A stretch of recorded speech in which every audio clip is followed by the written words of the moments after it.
चाषी को मासिक 1500 टंका 2 लक्षर बीमा प्रति मासरे 1500 टंका देउछंती सरकार। एमिति करंतु आवेदन आ उठांतु लाभ। केंद्र सरकार पक्षर अनेक गुड़िए जनमंगलकारी योजना कार्यकारी होउछि। किछि नूतन योजना आरंभ मध्य करा जाइछि। योजना कार्यकारी हेबा सहित समयक्रमे सेगुड़िकरी संशोधन मध्य होइथाय। एही योजना गुड़िक मध्यरु अनेक से भारतीयों पई जो माने आर्थिक दृष्टि दुर्बल किंबा गरीब श्रेणीर गरीब श्रमिक परिवारों पई केंद्र और राज्य सरकार द्वारा परिचालित योजना गुड़िक मध्यरु ई श्रमिक योजना मध्य अन्यतम। एही योजना अधीन ई श्रम कार्ड बाहर करने निहाती आवश्यक, जहाद्वारा कि आर्थिक दृष्टि दुर्बल श्रेणीर लोक अनेक लाभ पाइपर। तेबे यह घरे बसी मध्य बाहर करें। तेबे यह किभली घरे रही बाहर करेब ता जानती कि ई श्रम योजना कौन? आर्थिक दृष्टि दुर्बल विभाग पई सरकार ई श्रम योजना आरंभ करिसेंती।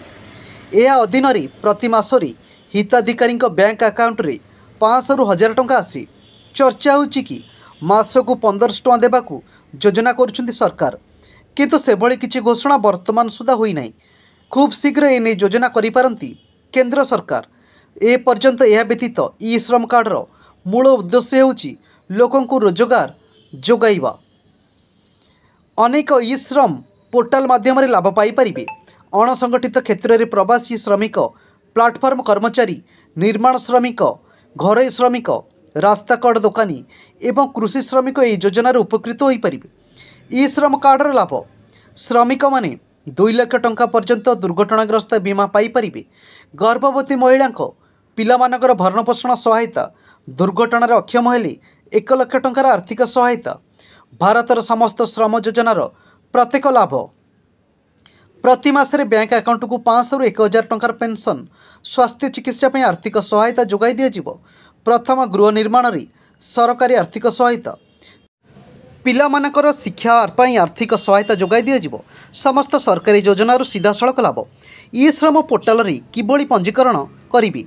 ई श्रम पोर्टाल रे निजको पंजीकरण करने को ऑफिशियल वेबसाइट जानतु www.ishram.gov.in को जानतु एवं रजिस्टर विकल्प पर क्लिक करंतु।